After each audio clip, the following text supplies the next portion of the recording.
Hello students. Jharkhand academic council ने जो model paper question bank जारी किया है, उस क्वेश्चन बैंक में आज बिजनेस स्टडीज, कॉमर्स में एक बिजनेस स्टडीज सब्जेक्ट होता है। आज मैं उसका डिस्कशन करने जा रहा हूँ। ये बहुत बड़ा मॉडल पेपर है। टोटल अगर देखा जाए तो इस मॉडल पेपर में 194 पेजेज है। ये मॉडल पेपर नहीं, ये पूरा बुक है।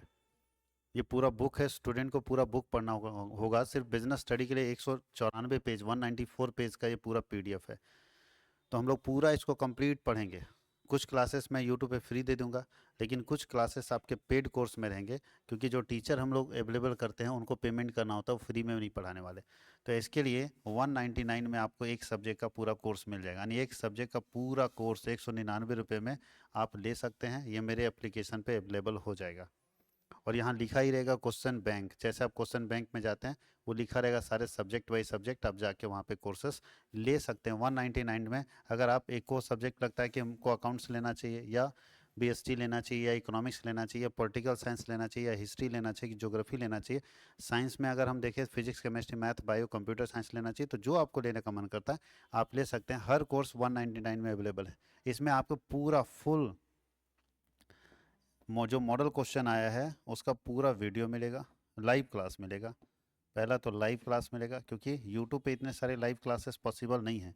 यूट्यूब में क्या प्रॉब्लम आता है कि एक बार में एक से ज़्यादा लाइव हम एक चैनल के ऊपर नहीं ले सकते। और हमारे यहाँ जो टीचर का अरेंजमेंट, टाइम तो लिमिटेड है, क्योंकि दिन भर क्लासेस चलते हैं हमारे यहाँ। तो उसके बाद जो टाइम बचेगा उसी में लाइव लेना है। अब बचता है 2 या 3 घंटा, तो 2-3 घंटे में लाइव कैसे होगा? एक यूट्यूब चैनल पे एक से ज़्यादा लाइव हो ही नहीं सकता। तो इसीलिए एप्लीकेशन पे हम लोग एक बार में तीन सब्जेक्ट का लाइव लेंगे, यानी एक आर्ट्स का लाइव होगा, एक कॉमर्स का लाइव होगा, एक साइंस का लाइव होगा। तो अपने एप्लीकेशन पे ये लाइव हम लोग कर सकते हैं। पॉसिबल है कि कम समय में हम लोग सारे सब्जेक्ट का लाइव करा सकें। और लाइव बैचेस पर डे हम लोग पर डे इसको ऐसा शेड्यूल करेंगे कि लगभग आपका लाइव क्लास 2 से 3 महीने के अंदर कंप्लीट हो जाए। ये पूरा कोर्स 3 महीने में हम लोग कंप्लीट करेंगे। अक्टूबर, नवंबर और दिसंबर, क्योंकि जनवरी के बाद फिर आपका एग्जाम का मूड हो जाता है, आप एग्जाम में चले जाते हैं, फिर हम लोग रिवाइज कराएंगे, रिवीजन कराएंगे। तो ये 199 में आपको लाइव क्लास मिलेगा। इस लाइव क्लास का सारा रिकॉर्डेड वीडियो अरेंज वे में मिलेगा आपको। सब सजाया हुआ रहेगा मेरे एप्लीकेशन के ऊपर। और क्या मिलेगा? पीडीएफ नोट्स मिलेगा, जो आपके पास ये देख रहे हैं, यही नोट्स आपको मिलेगा। और हम आपको आपके लिए एक और काम कर सकते हैं कि टेस्ट अरेंज कर देंगे। आपके हम लोग टेस्ट अरेंज कर सकते हैं, जो एमसीक्यू मोड में टेस्ट होते हैं, वो टेस्ट भी हम आपको इसी में दे देंगे। 199 में लाइव क्लास होगा, लाइव होगा, लाइव लिख दिया, लाइव क्लास होगा, रिकॉर्डेड वीडियो मिलेगा आपको, पीडीएफ नोट्स मिलेगा, और टेस्ट अगर पॉसिबल हो पाए तो टेस्ट भी हम आपको इसी में अरेंज करके दे देंगे। तो ये सारी सुविधाएं आपको 199 में मिल जाएगी। तो ये कोर्स 1 अक्टूबर से मेरे एप्लीकेशन कॉमर्स वर्ल्ड हजारीबाग पे अवेलेबल है। अगर आप एप्लीकेशन को डाउनलोड करना चाहते हैं तो इस वीडियो के डिस्क्रिप्शन में भी उसका लिंक दिया हुआ है, आप वहाँ से भी डाउनलोड कर सकते हैं। और नहीं तो प्ले स्टोर में जाएंगे, कॉमर्स वर्ल्ड हजारीबाग सर्च करेंगे तो ये लोगो जो दिख रहा है ना, यही लोगो वहाँ पे आएगा, आप उसको इंस्टॉल कर लेंगे और उसमें अपना नंबर डाल के लॉगिन कर लेंगे। लॉगिन करने के बाद आप स्टोर में अगर जाते हैं तो स्टोर में ये सारे कोर्सेस अवेलेबल हो जाएंगे 1 अक्टूबर के बाद से। याद रखिएगा, 1 अक्टूबर 2023 के बाद से कुछ क्लासेस तो मैं यूट्यूब पे फ्री कर दूंगा, क्योंकि एक 193 पेज का पीडीएफ है। इसका मतलब पूरा क्लास, पूरा सब मतलब चैप्टर ही है। ये कोई मॉडल क्वेश्चन है, इंपॉर्टेंट क्वेश्चन नहीं है, पूरा चैप्टर है। तो पूरा चैप्टर कोई फ्री यूट्यूब पे और एक बार में तीनों लाइव, ये पॉसिबल ही नहीं है, क्योंकि उसके लिए हमको दिन भर पढ़ाना होगा। इसीलिए हम लोग चाह रहे हैं कि आर्ट्स, साइंस, कॉमर्स, ध्यान दीजिएगा, हमारे यहाँ लाइव सिर्फ एक सब्जेक्ट का नहीं, आर्ट्स का सारा सब्जेक्ट होगा, साइंस का सारा सब्जेक्ट होगा, और कॉमर्स का सारा सब्जेक्ट होगा। आर्ट, साइंस, कॉमर्स सारे सब्जेक्ट का लाइव बैच हम लोग कंटिन्यू स्टार्ट करने वाले हैं। साइंस का इस बार हम लोग क्लास स्टार्ट नहीं कर पाए थे, लेकिन इस बार 12th के लिए जो हम लोग क्लास स्टार्ट नहीं किए तो एक गिला शिकवा रहा। बहुत सारे बच्चे फ़ोन करके पूछे भी, हम लोग स्टार्ट नहीं कर पाए थे क्योंकि टीचर नहीं अवेलेबल हो पाए थे। अब हम लोग इसको स्टार्ट करेंगे कि क्वेश्चन बैंक के साथ 12th शुरू करेंगे। और 11th का भी क्वेश्चन बैंक जब आएगा, या 11th का इंपॉर्टेंट क्वेश्चन आएगा, तो 11th का भी हम लोग करवाएंगे। पहले अभी 12th का शुरू कर रहे हैं, क्योंकि इनके लिए फाइनल एग्जाम आने वाला है, इनका वर्ल्ड कप आने वाला है, तो पहले इनके लिए तैयारी कराना जरूरी है। तो अभी हम लोग देखिए, इसमें कॉमर्स आपको पढ़ाने वाले हैं। कॉमर्स सब्जेक्ट में बिजनेस स्टडी आज डिस्कस करेंगे, तो ये मैं आपके लिए क्लास रिकॉर्ड करके दे रहा हूँ। और अगर आप धीरे धीरे बच्चों की संख्या बढ़ेगी तो यूट्यूब पे लाइव भी चलेगा, क्योंकि कुछ वीडियो तो रिकॉर्ड फॉर्म में जाएंगे, क्योंकि संभव नहीं है एक बार में यूट्यूब के ऊपर एक साथ एक से ज़्यादा पेपर का लाइव। इसलिए कुछ वीडियो रिकॉर्ड होंगे, कुछ वीडियो रिकॉर्ड होके जाएंगे, कुछ वीडियो लाइव में जाएंगे। बट एप्लीकेशन में ऐसा पॉसिबल है कि एक बार में आप चाहें तो 10-10 क्लासेस में लाइव आ सकते हैं। ये झारखंड एकेडमिक काउंसिल का क्वेश्चन बैंक है, जो कि क्वेश्चन बैंक कम आंसर बुक है। मतलब आंसर भी इसमें किया हुआ क्लास 12th बिजनेस स्टडी, ये तो इंट्रोडक्शन पार्ट है। और ये मैं पीडीएफ जो ले रहा हूँ वो जो जेसीईआरटी जारी किया है उसी पीडीएफ को मैं लेकर आ रहा हूँ। तो ये पीडीएफ आपका जेसीईआरटी वाला है, इसलिए मैंने यहाँ मेंशन कर दिया है कि जेसीईआरटी वाला पीडीएफ ही है। ये पूरा डिटेल है किसने कौन बनाया है। विषय सूची देखिए, आपके पास चैप्टर्स क्या पढ़ने हैं, nature and significance of management पढ़ना है, प्रिंसिपल ऑफ मैनेजमेंट पढ़ना है, बिजनेस एनवायरनमेंट पढ़ना है, प्लानिंग पढ़ना है, organising staffing directing controlling financial management financial market. अब देखिए यहाँ क्या है कि जो नया सिलेबस जारी किया गया उसमें चैप्टर 10 हटा दिया, फाइनेंशियल मार्केट, और यहाँ पे दे दिया। अब समझ नहीं आता कि पढ़ना है कि नहीं पढ़ना है। तो हम लोग सब पढ़ लेंगे क्योंकि सीयूईटी में आगे आपको काम देगा, तो आपको सारा पढ़ना है। तो चलिए हम लोग चैप्टर 1 की तरफ स्टार्ट करते हैं। ये है चैप्टर 1।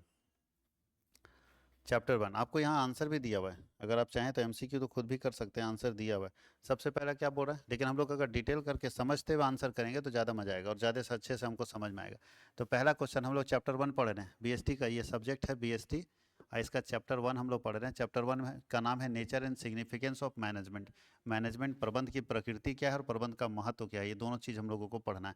तो पहला है कि प्रबंध एक सामाजिक उत्तरदायित्व है, किसके लिए, किसके लिए सामाजिक उत्तरदायित्व। पहला सरकार के लिए, पहला लिखा है सभी के लिए, दूसरा सरकार के लिए, तीसरा लिखा है केवल कर्मचारियों के लिए, केवल उपभोक्ता के लिए। तो याद रखिएगा मैनेजमेंट का जो सामाजिक उत्तरदायित्व बनता है उपभोक्ता के लिए भी, कर्मचारी के लिए भी, सरकार के लिए भी, इसलिए इसमें ऑल ऑफ दीज सही होगा। तो इसका आंसर होगा all of these, all of these. देखिए हिंदी में यहाँ लिखा है, इंग्लिश में सेम क्वेश्चन यहाँ लिखा है, हिंदी और इंग्लिश आंसर दोनों जगह पे दिया हुआ है। तो ऑल ऑफ दीज इसका सही आंसर होगा, सबके लिए। अनेक मैनेजमेंट का सोशल ड्यूटी, एक मैनेजमेंट का सामाजिक उत्तरदायित्व कर्मचारी, उपभोक्ता और सरकार सबके प्रति होता है।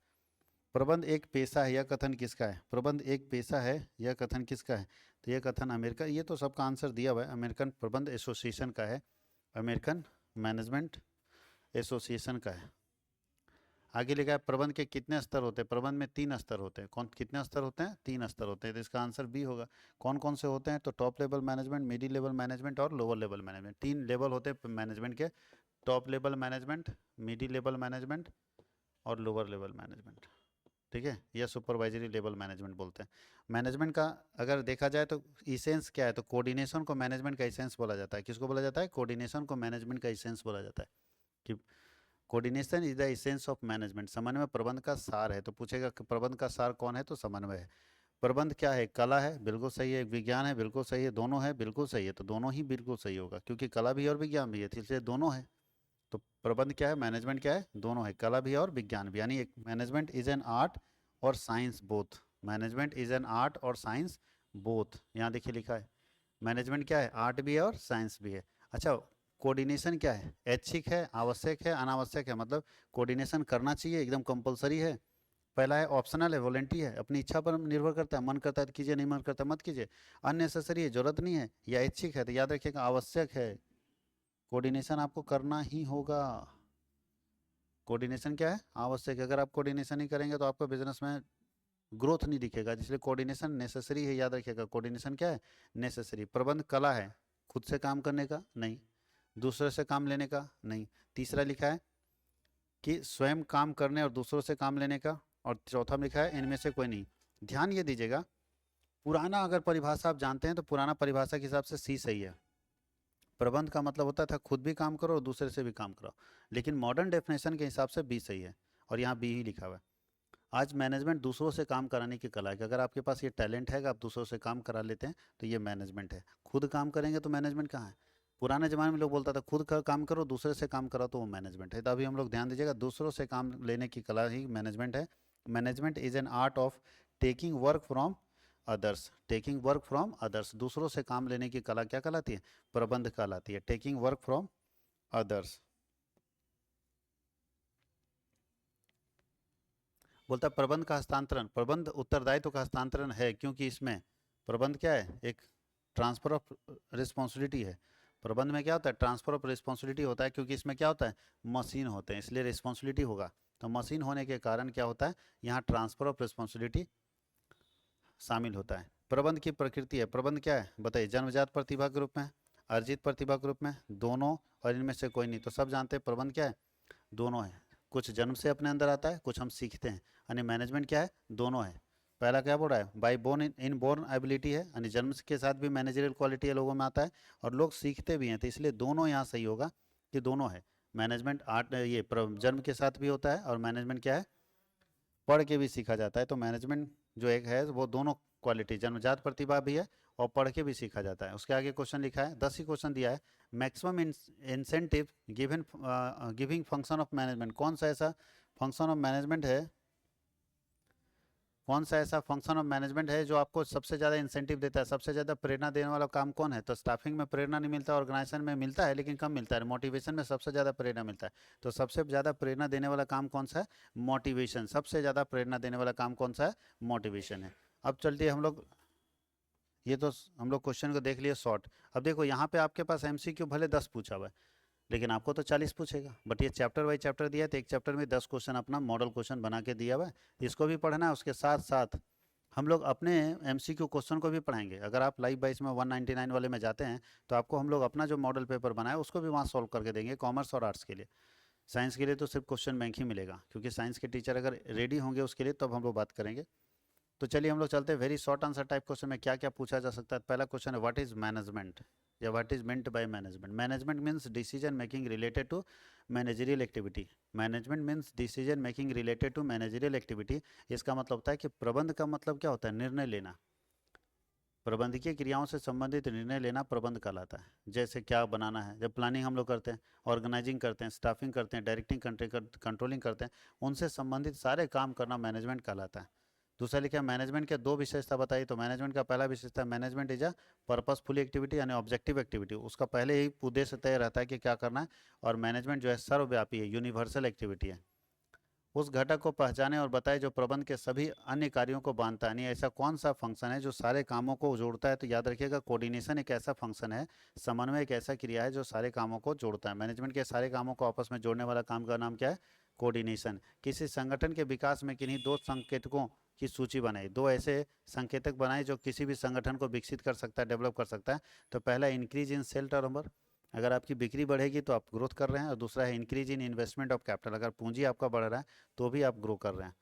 उसके अलावा इस साइड में दिया हुआ आपके पास देखिए क्वेश्चन, भारतीय रेलवे ने एक ब्रॉड गेज सौर ऊर्जा ट्रेन शुरू की है जिसका उद्देश्य ट्रेनों की हरित और पर्यावरण के अनुकूल बनाना है। सौर ऊर्जा डीजल इलेक्ट्रिक मल्टीपल यूनिट में 6 ट्रेलर कोच हैं और इनमें से लगभग 21 लीटर डीजल की बचत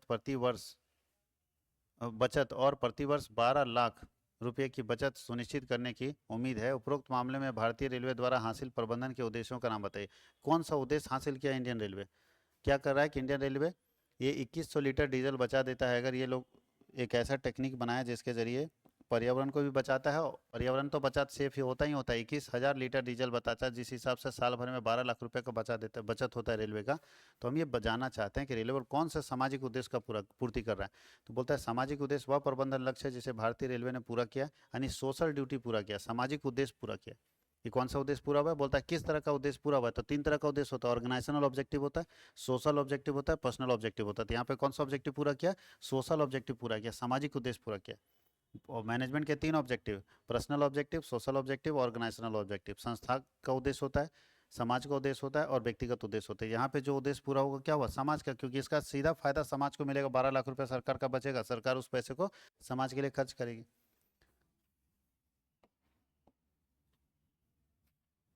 बोलता है प्रबंध में कुशलता से क्या अभिप्राय है? इफिशियंसी का मतलब क्या होता है? तो ध्यान दीजिएगा, बोलता है efficiency means getting the job done in a proper manner at minimum cost. Efficiency का मतलब है कि आप किसी काम को बहुत अच्छे तरीके से और कम से कम लागत में करते हैं। फिर से ध्यान दीजिएगा, किसी काम को बहुत अच्छे तरीके से कम लागत में अगर आप किसी काम को कंप्लीट करते हैं तो माना जाएगा कि इफिशियंसी है।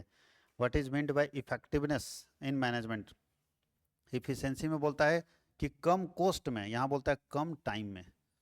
यानी हम लोग यहाँ ध्यान दीजिए क्या लिखा है, effectiveness means completing the work और target on time no matter how much it's cost. यहाँ हमको मैटर नहीं करता कॉस्ट क्या पड़ेगा, लेकिन बोलता है समय पर पूरा होना चाहिए। तो इफेक्टिवनेस दिखाता है कि आप किसी काम को टाइम पर पूरा करते हैं कि नहीं करते, और इफिशियंसी दिखाता है कि आप किसी काम को का जो कॉस्ट है वो मिनिमम रखते हैं, यानी मिनिमम कॉस्ट में प्रोडक्शन करना इफिशियंसी, और टाइम पर आपको प्रोडक्शन कर देना, कॉस्ट जो भी लगे इफेक्टिवनेस। याद रखना, समय पर अगर आप उत्पादन करके दे देते, लागत जो भी लगे वो इफेक्टिवनेस, और लागत समय जितना लगे लेकिन लागत सबसे कम होगा वो इफिशियंसी। दोनों में अंतर होता है। तो इस चीज़ को हम लोग देखेंगे।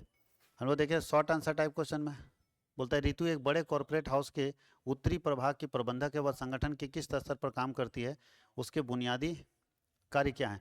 उत्तरी प्रभाग का प्रबंधक है, ध्यान दीजिएगा। मैनेजर है तो मैनेजर कौन से लेवल में काम करता है, मैनेजर कौन से लेवल में काम करता है, तो मिडिल लेवल में। जितने मैनेजर्स होते हैं वो कौन से लेवल में काम करते हैं, मिडिल लेवल में। मिडिल लेवल का उद्देश्य लिखा हुआ है, मिडिल लेवल का काम लिखा हुआ है, उसका काम क्या है, तो मिडिल लेवल का काम है कि टॉप लेवल और लोअर लेवल के बीच में लिंक का काम करना, टॉप लेवल के बनाए हुए नीतियों को लोअर लेवल को समझाना, टॉप लेवल और लोअर लेवल के वर्क को बैलेंस बना के रखना, ये सब यहाँ दिया हुआ है। अपने से जूनियर को अपॉइंट करना, अपने से जूनियर को निर्देश देना, ये सब मिडिल लेवल का काम है। देखिए क्वेश्चन थोड़ा टर्न किया है, बोल दिया उत्तरी प्रभाग का प्रबंधक है। प्रबंधक कहाँ बैठता है, तो टॉप लेवल में तो प्रबंधक बैठता नहीं है। मैनेजर जितने होते हैं, जनरल मैनेजर, डिपार्टमेंटल मैनेजर, ठीक है, प्रोडक्शन मैनेजर, सेल्स मैनेजर, सारे मैनेजर मिडिल में बैठते हैं, इसलिए मिडिल लेवल ऑफ मैनेजमेंट हो जाएगा यहाँ पे। एक पैसे के रुपये प्रबंध की मूल विशेषता बताइए। प्रबंध एक पैसा है, इसका मूल विशेषता बताइए। तो ये देखिए 3 विशेषता है कि प्रबंध भली भांति परिभाषित ज्ञान का समूह है, इसमें सब कुछ पहले से क्लियर डिफाइंड रहता है। व्यावसायिक परिषद होता है, इसमें प्रोफेशनल बॉडीज होते हैं, और प्रतिस्पर्धा का दर होता है, यानी यहाँ पे बहुत ज़्यादा कॉम्पिटिटिवनेस होता है। इसके कारण